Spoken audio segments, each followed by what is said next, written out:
오늘 하나님 말씀은 베드로전서 4장 12절부터 13절에 있는 말씀을 함께 보도록 하겠습니다. 제가 받들어 읽어드리겠습니다. 사랑하는 자들아, 너희를 연단시키려는 불같은 시련에 관하여 너희에게 어떤 이상한 일이 일어나는 것처럼 이상하게 여기지 말고 도리어 너희가 그리스도의 고난에 참여하는 자들이 되는 것이니 즐거워하라. 이는 그의 영광이 나타나실 때에 너희도 큰 기쁨으로 즐거워하게 하려 함이니라. 잠깐 말씀을 해서 기도드리겠습니다. 때로는 저희들이 여러 가지 고난과 역경과 시련이 닥칠지라도 늘 주님께서 함께 동행하시고 또 필요한 지혜와 능력과 물질과 건강을 허락하셔서 저희들이 영적 전쟁에서 승리하고 오늘 이 자리까지 달려올 수 있도록 주님 도와주셔서 참으로 감사를 드립니다. 오늘도 저희들이 말씀을 통해서 저희들의 삶이 결코 쉽지 않다는 것을 다시 한번 상기하고 저희들의 삶 가운데서 주님을 높여드리고 주님께 영광을 돌려드리기 위해서 자신을 부인하고 십자가를 지고 묵묵히 주님을 따를 수 있는 저희들의 삶이 되기를 다시 한번 간절히 구하곤 합니다.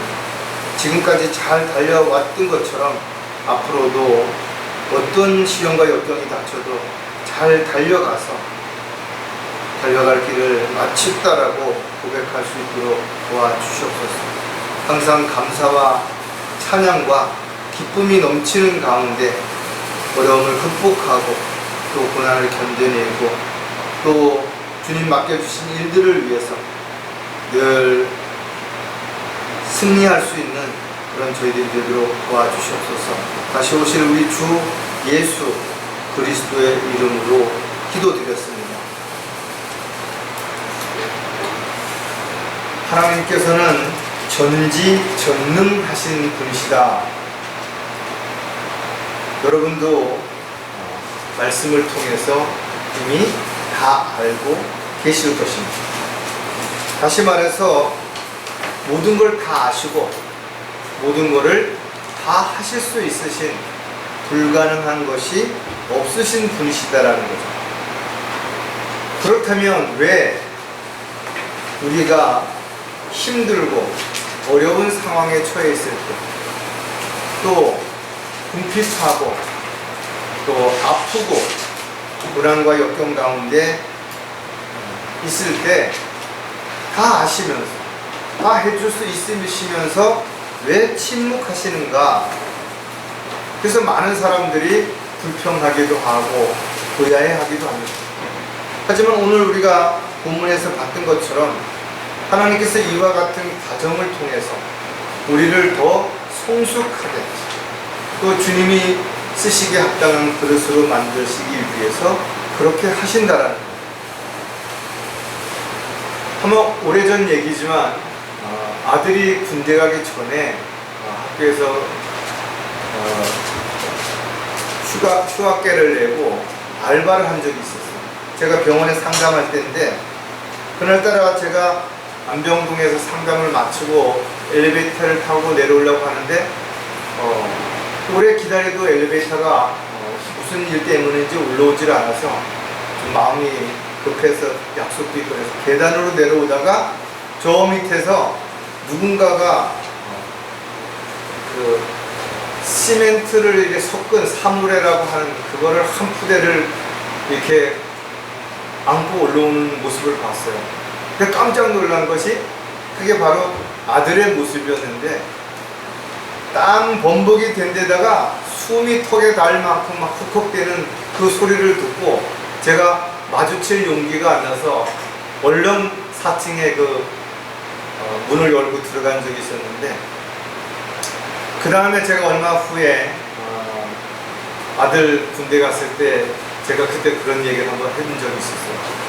그랬더니 뭐라고 얘기를 하냐면 그 여름 날씨에 그렇게 막노동을 하는 그런 알바를 하고 군대 가서 훈련을 받는데 너무 쉬웠다라는 거죠.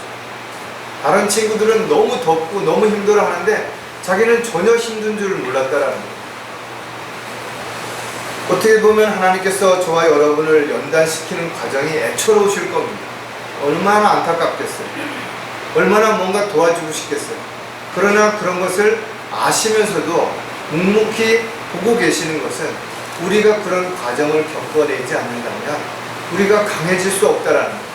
성장할 수 없다라는 것을 다 아시기 때문에 그렇게 기다려 주시는 것입니다. 우리가 어린아이가 태어나면 그 어린아이의 몸에다가 주사 바늘을 꽂아서 예방접종을 합니다. 얼마나 부모 마음이 아프겠어요. 그런데 그 예방접종을 하는 가장 큰 이유는 1차적으로는 질병에 걸리지 않도록 하기 위해서, 또 질병에 걸린다 하더라도 그것을 이겨낼 수 있는 면역력을 길러주기 위해서 미리 병이 걸리기도 전에 예방 차원에서 그렇게 한다라는 거예요. 어쩌면 저와 여러분이 구원받은 이후에 믿음 생활을 하는 데 있어서 어린아이와 같이 참으로 다양한 어려움과 문제에 직면하게 될 것입니다.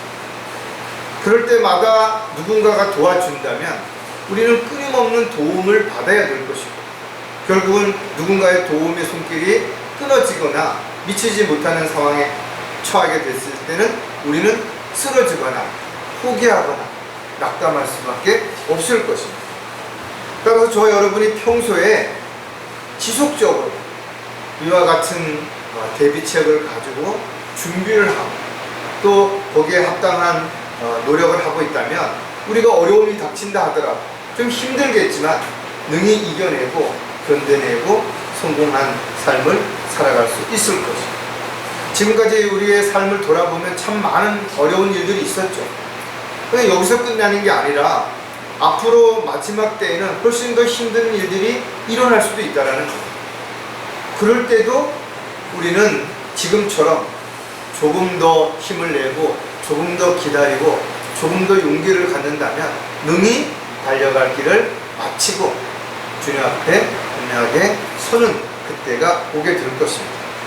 또 저와 여러분이 지금까지 고난과 시련과 역경이 닥칠 때 불평하고 남을 탓하고 원망하지 않고 오히려 이와 같은 과정들을 통해서 우리가 더 주님께 다가가고 또 주님의 은혜와 사랑을 더 깨달을 수 있는 그런 계기가 되었다면 우리가 지금 이 자리에 있는 것 자체가 얼마나 하나님의 은혜 가운데 감사한 일인가를 또시 한번 다시 느낄 수 있게 될 것입니다. 자, 오늘 설교 제목은 하나님께서 왜 시련을 허락하시는가. 본문에서 우리에게 시련이 닥친다 하더라도 이상하게 여기지 말라는 거예요. 왜? 신실하게 살고자 하면 반드시 박해를 받을 것이라고 사도 바울이 권면한 내용을 우리가 알고 있어요. 또 우리가 시련이 닥쳤을 때 이런 고난에 참여하게 된다면 주님을 위해서 또 주님의 일을 위해서 주님이 기뻐하시는 그런 삶을 위해서 우리가 고난을 자초한다면 오히려 주님의 영광에 참여하는 삶이 될 수 있기 때문에 그렇다라는 거예요. 따라서 저와 여러분이 지금까지 살아오면서 많은 어려운 일들이 있었고 또 문제가 있었고 때로는 포기하고 싶고 도망가고 싶고 이러는 마음들이 있었을 수도 있겠죠. 그러나 그런 것들을 잘 이겨냈기 때문에 이 자리에 있는 거예요. 또 어떻게 보면 자신의 과거를 돌아볼 때 부끄럽고 수치스러운 그런 자신의 삶이 보여지고 느껴지죠. 그러나 그런 과거가 없었다면 우리가 지금 또 이 자리에 있을 수 있었겠는가 이거죠. 따라서 때로는 주변 환경과 또 주변 사람들을 통해서 우리가 생각지도 않은 문제와 어려움에 부딪힐 수도 있고 또 감당하기 힘들 만큼 고통스러운 시간들을 보낼 수도 있었을 것이다. 그러나 그런 과정들이 우리를 더 단단하게 했을 뿐만 아니라 우리를 통해서 그리스도의 향기가 나도록 그렇게 준비시켜 주셨다라는 거예요. 어떻게 보면 우리의 삶이 삐뚤빼뚤 좀 뭔가 질곡의 그런 흔적들이 많이 남아있죠.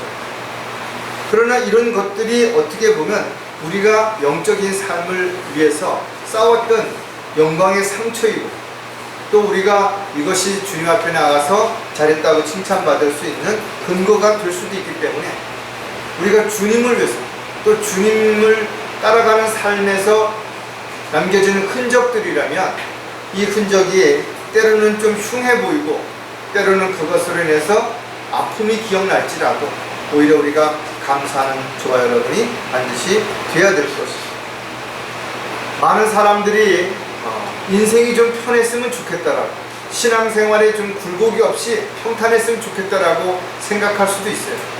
그러나 오히려 반대로 저와 여러분처럼 힘들고 어려운 과정들이 오히려 우리를 더 튼튼하게, 더 성장시키는 원동력이 되실 수 있다고 생각한다면 오히려 감사하는, 그래서 하나님께서 허락하신 그 시련을 오히려 다시 한번 감사할 수 있는 그런 계기가 저와 여러분에게 오늘 있었으면 좋겠습니다. 자, 하나님께서 왜 시련을 허락하시는가 세 가지를 살펴볼 텐데, 첫 번째가 자신을 알도록 하기 위해서라는 겁니다. 시련은 마치 거울과 같다라고 누군가 얘기하겠는데, 왜냐하면 시련이 닥쳤을 때 자신의 내면을 깊이 살펴볼 수 있는 기회가 주어지기 때문에 그렇다라는 거예요. 평소에 여러분들 거울을 얼마나 보세요? 거울에 비친 자신의 모습이 어떤지 늘 점검하고 확인해 보십니까? 우리가 외모에 신경 쓰기 위해서 거울을 자주 보라는 그런 의미가 아니라, 우리가 거울을 통해서 자신의 모습을, 자신의 표정을, 자신이 입고 있는 옷을 좀 정확하게 알 필요가 있다라는 거예요. 왜냐하면 저와 여러분은 하루에도 많은 사람들을 만나죠. 일로도 만나고 또 이런저런 친목으로도 만나고 다양한 복음을 전파하기 위해서도 만나고 한다라는 거예요. 그래서 어떻게 보면 저와 여러분은 그냥 나지만 사람들이 우리를 볼 때는 우리가 하나님을 믿는 사람, 하나님을 대신해서 그리스도의 대사로서, 또 교회의 지체의 한 사람으로서, 가족의 한 일원으로서 우리는 많은 것을 대표하는 모습으로 사람들 앞에 서게 된다는 거죠. 그렇기 때문에 저와 여러분이 하는 말 한마디, 행동 하나가 곧 하나님께 영광이 될 수도 있고 오히려 영광을 가릴 수도 있게 되는 거죠. 또 교회를 비난받게 할 수도 있고 교회가 사람들에게 칭찬받을 수도 있게 될 수도 있다라는 거예요. 자신의 얼굴이나 옷차림 이런 것들이 대수롭지 않은 것 같지만 성경은 분명 모든 일을 품 있게 하고 질서 있게 하라고 했습니다. 즉 그리스도인들의 삶이 하루에도 여러 번 다양한 모습으로 사람들에게 비춰질 때 그 모습이 어떠한가를 정확하게 살펴보기 위해서는 말씀의 거울을 통해서 자신을 영적으로 정확하게 알아야 한다는 거죠. 따라서 늘 말씀에다 자신을 비춰보고 자신이 지금 올바르게 살고 있는지, 또 올바르게 행동하고 있는지, 또 올바른 열매를 맺고 있는지를 끊임없이 알게 하기 위해서 우리는 때로는 시련과 역경들이 반드시 필요하다라는 거예요. 자, 그렇다면 자신을 알기 위해서도 우리가 몇 가지를 생각해 볼 텐데, 그 첫 번째가 스스로 관대해져서는 안 된다는 거예요. 요즘 내로남불이라는 말을 정치인들 뿐만 아니라 일반인들도 많이 쓰죠. 그 말의 의미가 내가 하면 노맨스고 남들이 하면 불륜이다, 이런 말이에요. 그러니까 자신에게는 관대한 것입니다. 뭘 잘못을 하더라도 사람이 실수할 수도 있지 인간이 뭐 완벽하냐, 이런 식으로 자신을 옹호하는 거예요. 그러나 다른 사람이 뭘 조금만 잘못하면 아주 인색해집니다. 아, 그럴 줄 몰랐다, 그럼 그렇지, 내가 그럴 줄 알았어, 이렇게 돼버리는 거죠. 우리가 아무리 자신에게 냉정하다고 한다 할지라도 어떤 위기 결려되면 올바르게 평가하기가 아주 어렵습니다. 왜? 팔은 안으로 굽는다고 자신이 유리한 쪽으로 판단하고 결정할 수밖에 없기 때문에 그런 거죠. 따라서 자신이 한 일은 다 중요하고 내가 하는 일은 다 의미가 있고 내가 가는 곳은 다 필요한 곳이고, 이렇게 많은 사람들이 이야기하면서도 다른 사람들이 이야기하면 정작 거기에는 관심이 없거나 또는 별 의미가 없다라고 호응을 전혀 하지 않을 수 있기 때문에 그런 것입니다. 따라서 저와 여러분이 어떤 이유에서든지 간에 시련과 역경을 겪게 된다면 그것이 자기의 실수를 했는 것인지, 아니면 죄를 져서 거기에 대한 징계를 받는 것인지, 아니면 하나님께서 시련을 통해서 우리를 더 단단하게 하려고 하는 것인지를 정확하게 알아야 되고, 자신에게 냉정할 필요가 반드시 있다라는 거죠. 갈라디아서 6장 1절에도 보면, 형제들아, 어떤 사람이 무슨 잘못을 범하였으면 영적인 너희는 온유의 영으로 그런 자를 바로잡고 내 자신을 돌아보아 너도 시험을 받지 아니하도록 하라. 마태복음에도 나와있죠. 자신의 눈에 있는 들보는 보지 못하면서 남의 눈에 있는 아주 티끌을 가지고 이야기한다는 것처럼, 우리도 자칫하면 우리가 가지고 있는 영적 지식을 가지고 함부로 사람들을 판단할 수도 있어요. 그래서 그럴수록 우리가 교만해지지 않기 위해서 절대로 자신에 대해서는 관대하지 말고 오히려 냉혹할 정도로 철저하게 자신을 살펴볼 수 있는 그런 마음을 갖지 않는다면 절대로 우리가 겸손하게 다른 사람을 더 존중하고 배려하고 섬기는 그런 그리스도의 본분을 살아갈 수가 없게 된다는 거죠. 따라서 저희들이 어렵고 힘든 그런 상황에 부딪힐 때 이제 자신을 돌아보게 되는 거예요. 아, 내가 이 정도밖에 안 되었구나. 아, 내가 이 정도밖에 할 수 없었구나. 이런 것들을 스스로 알게 된다면, 아, 내가 더 노력해야 되겠구나. 더 배워야 되겠구나. 내가 더 열심히 해야 되겠구나. 더 신중해야 되겠구나. 여러 가지를 깨닫게 되죠. 하나님께서는 때로는 주변 환경을 통해서 또 주변 사람들을 통해서 우리를 잘못된 부분을 지적하고 또 우리를 더 단단해지기 위해서 시련과 역경을 허락할 수도 있다라는 생각을 저와 여러분이 절대로 잊어서는 안 될 것입니다. 자, 자신을 알기 위해서는 두 번째, 있는 그대로 시인해야 한다라는 거죠. 사실 사람들은 자신이 보여주고 싶은 자기가 있어요. 그래서 사람들 앞에서 억지로 꾸미고 억지로 거짓말을 하고 억지로 거짓 행동을 하죠. 그래서 사랑이 있는 것처럼, 사랑하는 것처럼, 배려하는 것처럼 이런 위선의 탈을 쓰고 사람들을 대하는 그런 모습이 있는가 하면, 보여주기 싫은 또 자신이 있습니다. 평소에 습관이라든지 나쁜 버릇이 있음에도 불구하고 사람들 앞에서는 아주 조심하죠. 말도 공손하게 하고 예의도 지키려고 그러고 그렇지만 실질적인 자신의 모습이 있죠. 이런 모습들이 어떨 때 드러나냐 이거죠. 힘들고 어려워지면 드러나게 됩니다. 왜? 힘들으니까 조금 더 다른 사람을 위해서 양보하거나 배려할 수 있는 그런 마음이 사라지게 되니까 그런 부분이 생긴다는 거예요. 거울은 자신의 모습을 있는 그대로 비춰주죠. 거울 자체가 우리의 어떤 더러운 부분을 깨끗하게 해준다든지 우리의 삐뚤어진 어떤 모자를 바로 씌워주는 그런 일은 없다라는 거죠. 따라서 거울 속에 비친 자신의 모습이 뭔가 잘못됐다면 중요한 것은 자신이 먼저 그 모습을 바꿔야 한다는 거예요. 거울 속에 비친 모습이 웃지 않는다면 먼저 자신이 웃어야 거울 속에 있는 자신의 모습이 웃게 된다는 것입니다. 따라서 다른 사람의 잘못을 탓하기 전에 먼저 내가 다른 사람들에게 어떻게 보여지고 있는 것인가를 정확하게 알기 위해서는 우리는 스스로가 말씀의 거울을 통해서 자신의 내면을 또 자신의 모습을 정확하게 볼 수가 있어야 되는 것입니다. 따라서 자신의 모습을 정확하게 살펴보고 뭔가 잘못되었다면 또 문제가 있다면 그것을 즉시 시인하지 않는다면, 보고도 못 본 척 또는 보고 알았음에도 금방 잊어버린다면 똑같은 일들이 반복적으로 일어나기 때문에 아무런 도움이 안 되겠죠. 야고보서 1장 23절에 보면, 누구든지 말씀을 듣기만 하는 자가 되고 행하는 자가 되지 아니하면 그는 거울로 자기의 타고난 얼굴을 보는 사람과 같으니 그랬어요. 많은 사람들이 성경을 읽죠. 하나님의 말씀을 듣고 또 공부를 합니다. 아, 그렇지, 이렇게 살아야지, 이건 하면 안 되지. 그리고 집으로 돌아가서는 다 잊어버리는 거예요. 그리고 똑같은 삶을 어제나 오늘처럼 똑같이 그렇게 살아가는 것입니다.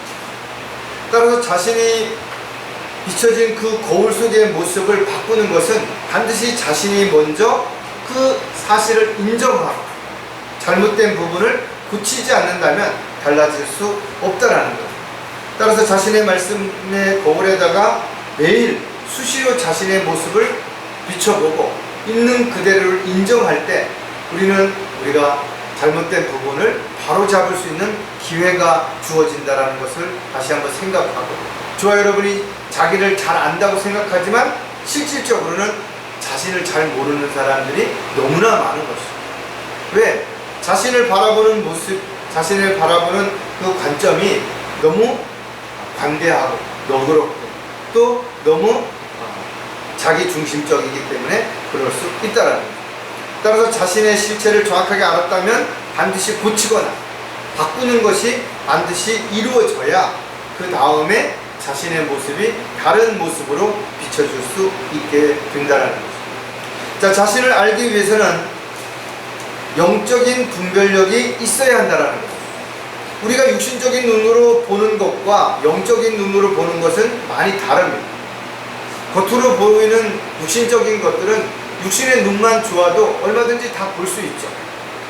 그러나 영적인 부분들은 영이 거듭나지 않는다면, 또 영적인 눈이 밝아지지 않는다면 절대로 분별할 수 없다라는 거예요.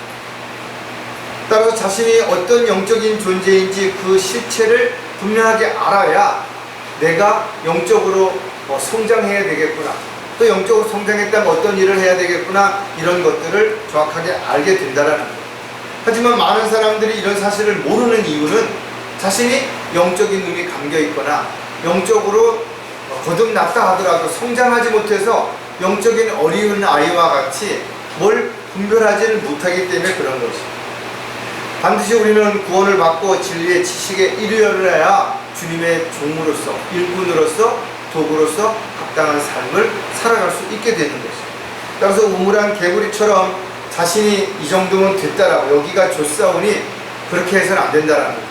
끊임없이 자신을 돌아보고 성장할 수 있는 계기가 되어야 됩니다.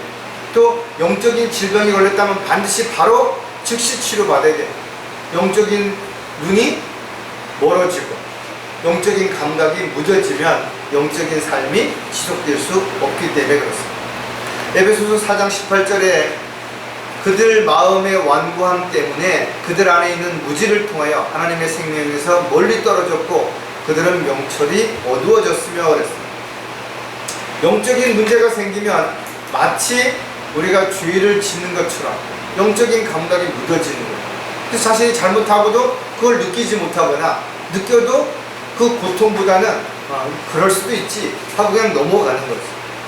성경에도 감각을 상실하여 자신을 방탕에 내어주어 욕심으로 모든 불결한 것을 행하게 된다고. 그러니까 옛 모습으로 다시 돌아가서 내면 깊숙이 가라졌던 그런 타락한 성품들이 다시 드러나서 육신적인 삶을 살아가게 되는 결과를 가져오게 된다는 거죠. 따라서 저와 여러분이 다양한 시련을 통해서 다양한 기회를 얻게 되는 것이고, 또 시련을 이겨냄으로 인해서 우리가 더욱더 영적인 분별력이 더 깊어져서 더 멀리 볼 수 있게 돼서 우리가 적을 대비하고 또 적과의 싸움에서 무엇을 어떻게 준비해야 되는지를 알기 때문에 승리할 수 있는 그런 삶을 살아갈 수 있게 됩니다. 따라서 저와 여러분이 시련이 우리에게 주어졌을 때 반드시 자신이 어떤 사람인지, 어떤 영적인 존재인지, 어떤 일을 하는 그릇인지, 도구인지를 정확하게 알아야 우리가 하나님의 도구로 하나님의 뜻에 합당한 삶을 살아갈 수 있게 되는 것입니다. 자, 하나님께서 왜 시련을 허락하시는가? 두 번째로는 장애물들을 제거하기 위해서라는 겁니다. 시련은 어떤 사람이 말하기를 마치 용광로와 같다 그랬어요. 용광로를 고로라고 하는데 뜨거운 그런 아주 열을 많이 내는 화로라는 말이에요. 우리가 어렸을 때는 시골에 벽이 얇고 그 다음에 문 틈새가 많이 이렇게 멀어져, 지금처럼 뭐 샤시가 잘 되어 있는 게 아니기 때문에 찬바람이 많이 들어왔죠. 그래서 집에다 난로를 피울 수 없었기 때문에 저녁에 불을 떼고 나면 화로에다가 그 불씨를 갖다가 담아가지고 방 어디 한 구석에다 내게두면 방에 온기가 훈훈하게 온기가 있었던 것을 우리가 생각을 하게 되는데, 이와 같이 화로 역할을 하는데 이 용광로는 그런 화로하고는 좀 차원이 다르죠. 약 1400도가 넘는 그런 뜨거운 그 열기로 인해서 어떤 철도 다 녹아서 물처럼 만들 수 있다는 거. 그래서 어떤 것이든 그 안에 들어가면 다 쇳물이 되는 것입니다.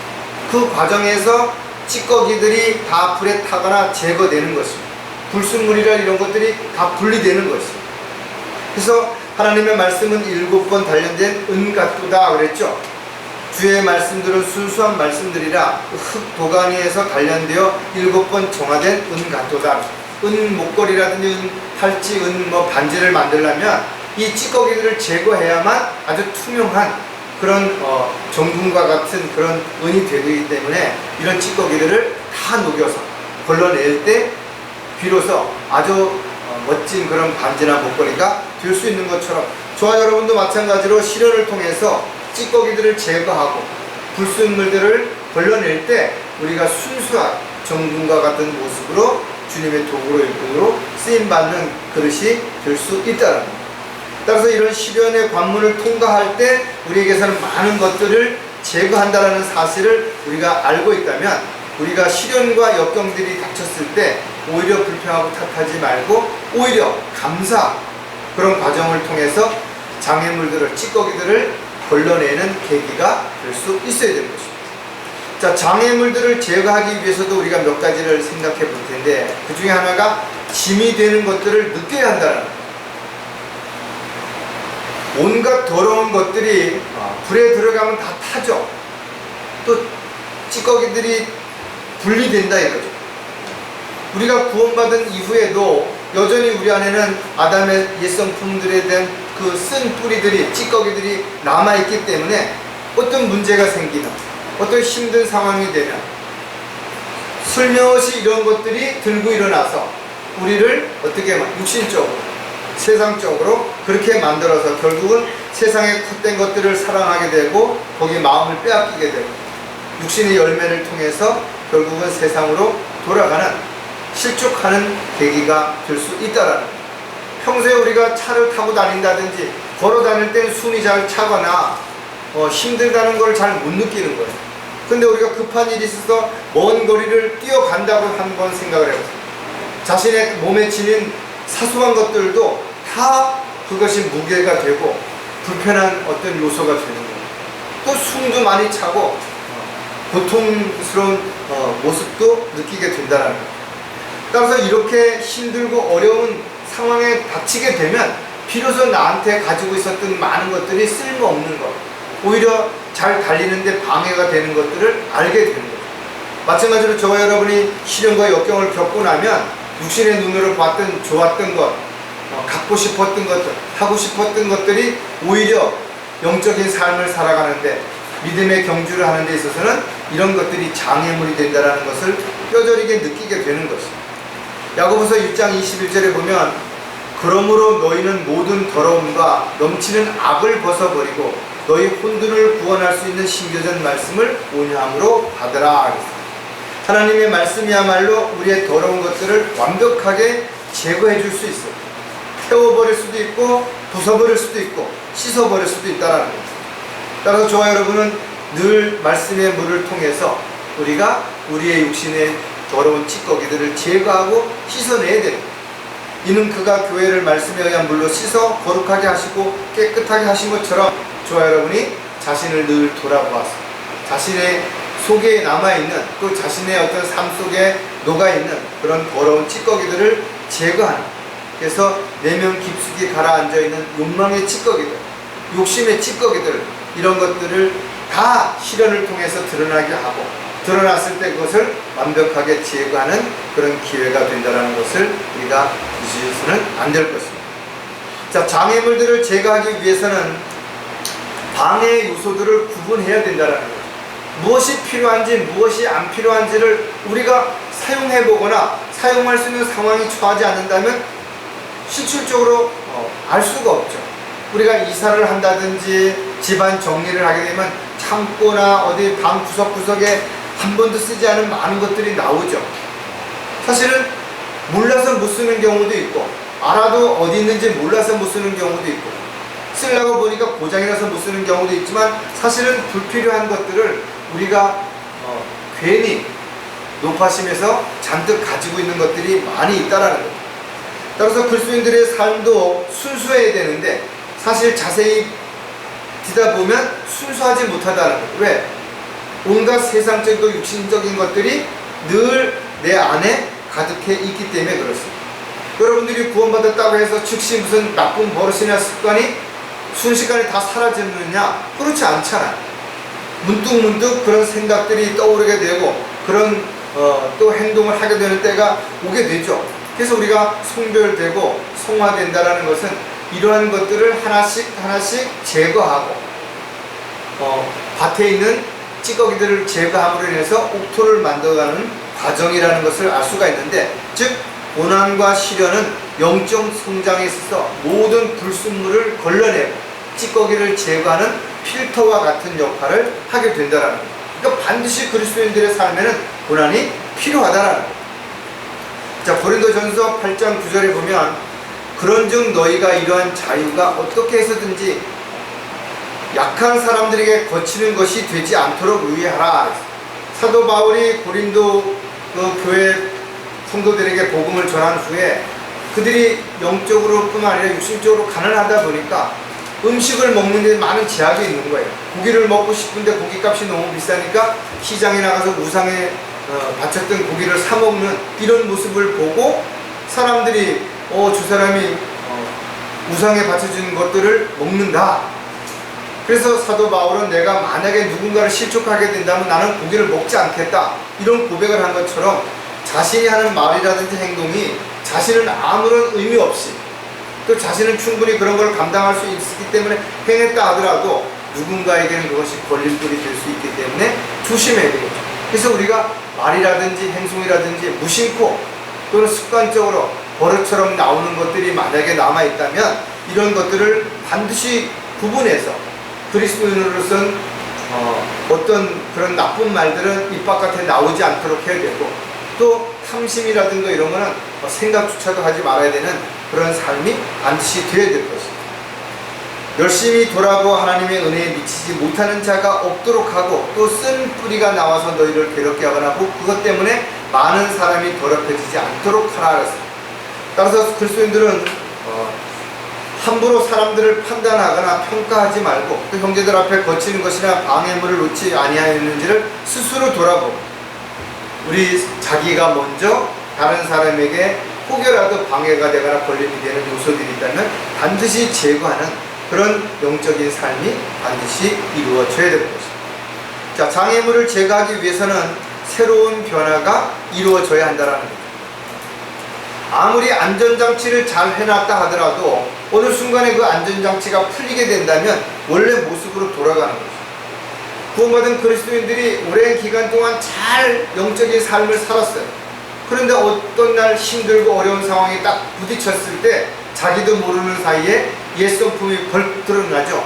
이 안전장치가 풀리게 되면 그것을 해서 죄를 짓고 또 하나님 앞에 부끄러운 모습이 발견되게 되는 것처럼 우리는 누구에게나 이런 성품들이 내면 깊숙이 아직도 남아있다라는 거죠.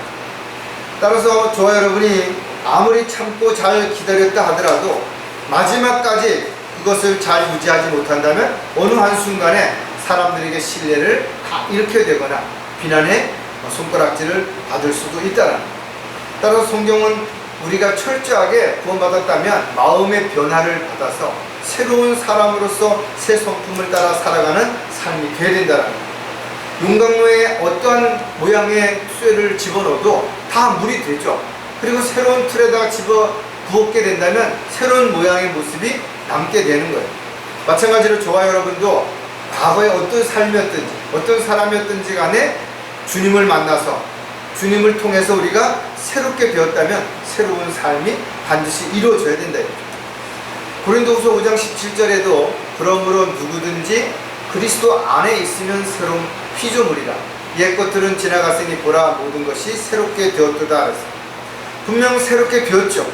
그러나 우리가 그리스도를 떠나서 그리스도 밖으로 나가면 우리는 여전히 육신적인 삶이 된다라는 거예요. 또 세상적인 삶이 되기 때문에 타락한 그리스도인이 또는 배교한 그리스도인이 될 수밖에 없다라는 거예요. 따라서 저와 여러분이 새로운 피조물이 되었다면 이제는 새로운 모습을, 또 새로운 각오, 새로운 목표, 새로운 시각, 새로운 가치관을 가지고 살아가지 않는다면 여전히 우리도 육신적이고 세상적인 그리스도인이 될 수밖에 없다라는 거죠.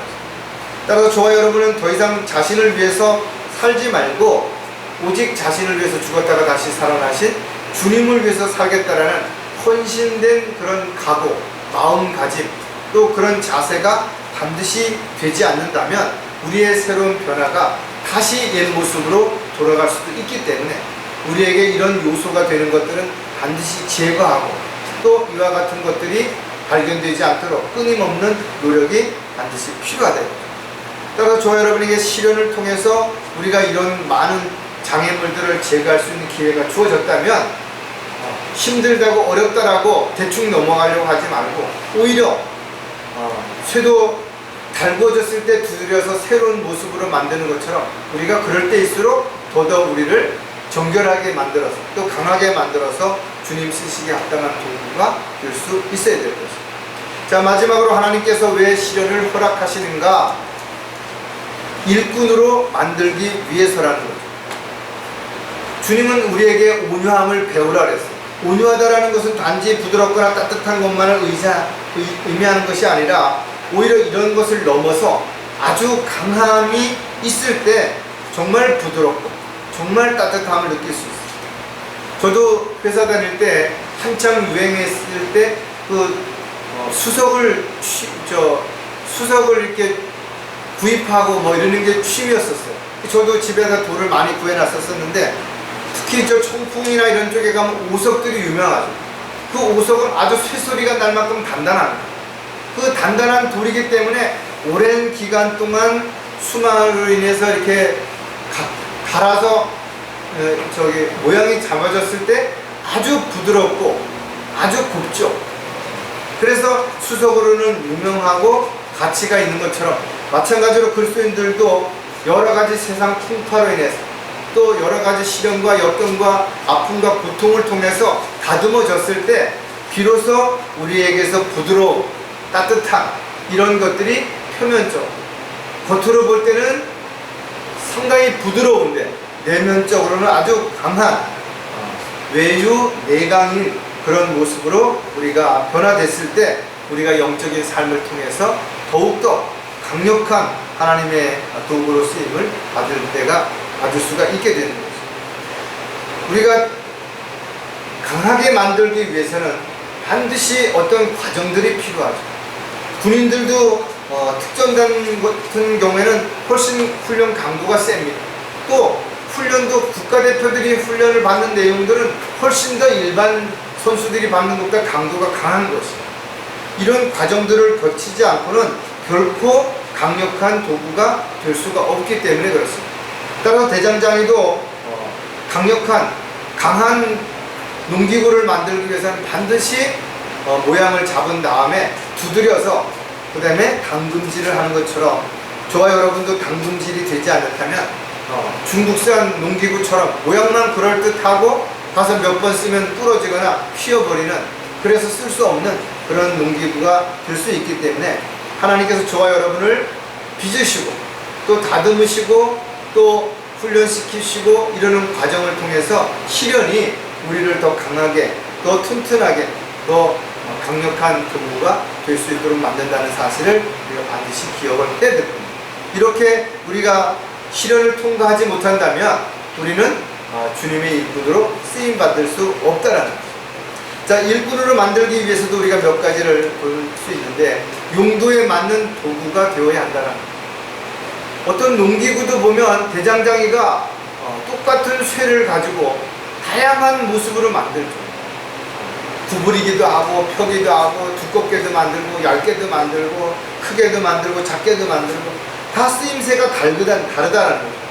그러나 똑같은 과정을 거치는 것은 모두 풀무불에다 집어넣어서 달군 다음에 망치로 두드린다라는 거예요.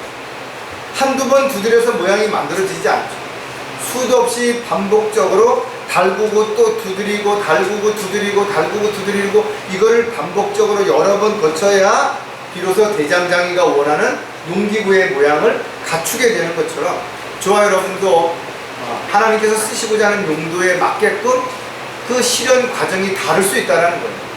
그래서 각자가 왜 나만 이렇게 힘드냐, 나만 왜 더 힘드냐 이렇게 말하지 마시고 나를 더 강하게 실현을 주시고 더 강하게 이렇게 다루시는 것은 더 또 다른 어떤 목적에 맞는 용도에 맞는 도구로 만들려고 하신다라는 생각을 우리가 갖게 된다면 오히려 그 과정을 잘 받아들일 수 있게 되는 것입니다. 고린도전서 15장 49절에 보면 우리가 흙으로 만들어진 자의 형상을 입은 것 같이 하늘에 속한 분의 형상도 입으리라 그랬어요. 우리가 영적으로 거듭나게 돼서 또 하나님의 일꾼으로 다시 거듭나게 된다면 우리가 영적인 하나님의 일을 할 수 있는 도구로 다시 변화될 수 있게 된다는 거예요. 갑각류들이 성장하는 과정에서 여러 번 껍질을 벗죠. 그러나 그 껍질을 벗을 때가 가장 취약합니다. 왜? 껍질이 단단하지 못할 때 공격을 받을 수 있기 때문에 그렇습니다. 저와 여러분도 시련과 역경을 겪을 때 그 과정을 통과하는 동안 약해져 있기 때문에 또 다른 누군가의 공격을 받거나 또는 문제가 생기게 된다면 그때 낙담하거나 좌절할 수가 있습니다. 그래서 우리가 시련과 역경을 겪을 때는 누군가 옆에서 더 관심을 가져주고 또 기도해주고 돌봐주고 이런 과정들이 반드시 필요하죠. 그래서 내 주변에 기도하는 기도의 동역자들이 또 힘들고 어려울 때 나를 보호해주고 이끌어줄 수 있는 동역자들이 많이 있다면 우리가 그만큼 실족하거나 또 넘어지지 않을 수 있는 기회가 될 수 있다는 거예요. 분명 저와 여러분은 주님이 마지막 때 부르셨고 그 부르심에 합당한 도구로 만들기 위해서 지금 다양한 모습으로 빚으시고 있다는 그 사실을 반드시 기억을 해야 될 겁니다. 자, 일꾼으로 만들기 위해서는 강력한 담금질이 필요하다라는 거죠. 늘 우리가 이야기하지만 쓰임새가 다르면 그 쓰임새에 맞는 그 강도도 다르다라는 겁니다. 따라서 순간적으로 찬물에다 집어넣어서 아주 강하게 하지 않는다면 강한 쇠가 되지 않는다면 낫을 만들었다 하더라도 나무를 한두 번만 찍으면 이빨이 다 빠지거나 낫이 구부러져서 오래 반복적으로 사용할 수 없게 되는 것처럼 저와 여러분도 마찬가지로 보기만 그럴듯하게 만들었다면 그리스도의 흉내를 내고 있다면 조금 더 강한 비바람이 몰아치고 풍랑이 일게 되면 그냥 뿌리채 뽑혀져 나가는 이런 어떤 모습이 될 수 있기 때문에 오히려 비바람을 막고 힘든 과정을 거치면서 우리가 더 깊이 뿌리를 내리고 우리가 더 가뭄에도 버틸 수 있는 그런 끈기가 생길 수 있게 되는 거죠. 그래서 훈련을 받지 않은 군인은 전쟁에서 쓸모가 아무것도 없다라는 거죠. 마찬가지로 그리스도인들이 시련을 견뎌내고 이겨내지 않는다면 그 그리스도인을 통해서 마귀와 영적 전쟁을 싸워서 승리할 수 있는 기회는 한 번도 주어지지 않는다는 거죠. 자, 베드로전서 1장 7절에 너희 믿음의 시련이 불로서 단련될지라도 없어져 버리는 금보다 훨씬 더 귀하게 되어 예수 그리스도께서 나타나실 때 칭찬과 존귀와 영광을 받게 하려 함이라. 요즘 금값 비싸죠. 그러나 금이 비싼 이유는 그 금이 그만큼 귀하기 때문에 그렇습니다. 또 금이 그만큼 강하기 때문에 그렇다라는 겁니다. 따라서 저와 여러분이 정금과 같이 되려면 반드시 시련과 고통과 아픔과 여러 가지 어려움을 다 이겨내는 과정들을 수없이 반복적으로 거쳐야만 그런 과정으로 성장해 가는 것입니다. 사랑하는 자들아, 너희의 연단시키는 불같은 시련에 관하여 너희에게 어떤 이상한 일이 일어나는 것처럼 이상하게 여기지 마. 그리스도인이라면 당연히 있다라는 거죠. 나는 아무런 문제도 없고 나는 아무런 어려움도 없고 그냥 늘 좋다 이거죠. 누구를 만나도 그냥 편안하고 누구를 만나도 재미있고 이렇게 살아가고 있다면 그는 하나님이 원하시는 그릇이 전혀 쓸모가 없게 되는 것이죠. 따라서 모양만 그럴듯하고 전혀 쓸모없는 그냥 단지 장식품에 불과한 그런 저와 여러분이 되지 않기 위해서는 어떠한 상황에서도 부딪혀도 이빨이 빠지거나 무뎌지지 않도록 담금질이 필요한 삶이 반드시 우리가 시련을 통해서 이루어진다는 걸 생각한다면 오히려 시련을 받을 때 감사하고 기뻐할 수 있는 저와 여러분이 되어야 될 것입니다. 자, 일꾼으로 만들기 위해서는 주인이 쓰시기에 합당해야 된다는 거죠. 세상에는 많은 그릇들이 있죠. 크기나 모양과 다양하다 이거. 색깔도 또 여러 가지 어떤 것들이 다양하지만 어느 한 부분에 쓰려면 거기에 규격과 크기, 강도 이런 게 다 맞아야 될 것입니다. 마찬가지로 저와 여러분도 쓰시는 곳이 다르고 있어야 할 곳이 다르기 때문에 모양도 틀리고 또 강도도 틀릴 수 있어요. 또 대장간에서 금방 나온 무기 그릇은 시커멓고 볼품이 없죠. 근데 그런 것을 누군가 가져가서 잘 다듬고 광을 내고 그러면 아주 멋진 그릇으로 탈바꿈이 되는 것처럼 저와 여러분도 시련과 고령과 역경을 거치고 났을 때는 아주 볼품 없는 거죠. 세상 사람들의 눈에 보면 참 하찮게 보일 수도 있을 것이에요. 그러나 우리가 다시 하나님의 말씀을 통해서 다듬고 광을 내고 이러면 빛이 나는 것입니다.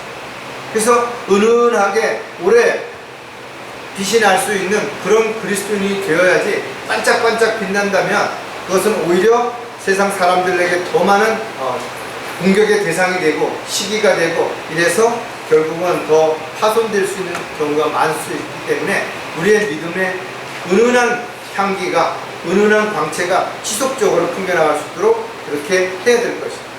디모데후서 2장 21절에도 그러므로 이런 것들에서 자기를 깨끗하게 하는 사람은 귀한 그릇이 되어 거룩하여지고 주인이 쓰시기에 합당하며 모든 선한 일을 위하여 예비되느니라. 우리가 구원받은 이후에 그리스도인이 되었다 할지라도 또 우리가 영적인 시련과 고통을 통해서 우리가 분명히 단단해졌다 할지라도 우리의 모습이 아주 지저분하거나 더럽거나 혐오스러울 만큼 뭔가 그렇다면 그 그릇에다 무엇을 담아서 손님에게 내어줄 수 있겠냐는 거예요. 마찬가지로 저와 여러분이 아무리 성경적인 지식이 있고 열정이 있다 하더라도 사람들이 혐오할 만큼 어떤 외모를 가졌거나 또는 사람들 앞에 악취를 풍긴다면 사람들 앞에 다가갈 수가 있겠어요? 다가간다고 해 그들이 기다려주겠냐 이거예요. 사랑하는 자들아 우리가 이러한 약속을 가졌으니 하나님을 두려워함으로 거룩함을 온전히 이루어 육과 영의 모든 더러움에서 우리 자신을 깨끗하게 하자. 우리가 먼저 정결케 되고 깨끗하게 돼서 주인이 쓰시기에 합당한 그릇으로 준비되어질 때 주님이 우리를 도구로 쓸 수 있는 것처럼 우리가 평소에도 우리의 행동이나 말이 사람들 앞에서 비난받을 일이 없고 공격을 받을 만한 어떤 잘못된 행동과 말하지 않을 때 우리가 복음을 전할 때 훨씬 신뢰성이 있고 많은 사람들에게 기회를 줄 수 있게 된다는 것입니다. 따라서 저와 여러분이 복음을 전파할 때 가능하면 옷도 깨끗하게 입고 그 다음에 머리라든지 손발도 깨끗하게 한 모습 가운데서 하는 것이 훨씬 더 하나님 보시기에 합당한 도구로 쓰임받을 수 있다는 것을 생각해 본다면 저와 여러분이 자신이 하는 모든 말, 행동을 품위 있게 하고 또 질서 가운데 그렇게 행하는 저와 여러분이 반드시 되어야 될 것입니다. 우리가 주님의 도구로 일꾼으로 쓰임받기 위해서는 주인 쓰시기에 합당한 그릇으로 잘 빚어주고 다듬어져야 되겠지만 또 깨끗하고 있어야 할 자리에 늘 그 쓰시고자 하는 곳에 있을 때 주님이 쓰실 수 있다는 것을 잊지 않는 저와 여러분이 되시기를 주님의 이름으로 부탁을 드리겠습니다. 기도하겠습니다. 하나님 아버지, 참으로 벌레만도 못한 저희들을 구원해 주시고 보잘것없는 저희들을 시련과 역경을 통해서 그동안 다듬어 주시고 또 지혜와 능력을 허락해 주시고 또 주님의 도구로 쓰임받을 수 있도록 여러가지 환경과 여건들을 조성해 주셔서 참으로 감사를 드립니다. 저희들에게 일어났던 다양한 시련들을 저희들이 주님의 능력과 기도로서 이겨내고 지금까지 살아왔던 것처럼 앞으로도 더 어렵고 힘든 일이 저희들에게 닥친다 하더라도 능히 이겨낼 수 있도록 주님 지혜와 능력과 힘을 주시고 또 믿음 안에서 승리할 수 있도록 함께해 주시옵소서. 저희들이 어떠한 시련 앞에서도 남을 탓하거나 불평하지 말고 오히려 그 시련을 통해서 더욱더 강건해지고 주님 쓰시기에 합당한 도구가 될 수 있도록 역사해 주시옵소서. 다시 오실 우리 주 예수 그리스도의 이름으로 기도드렸습니다.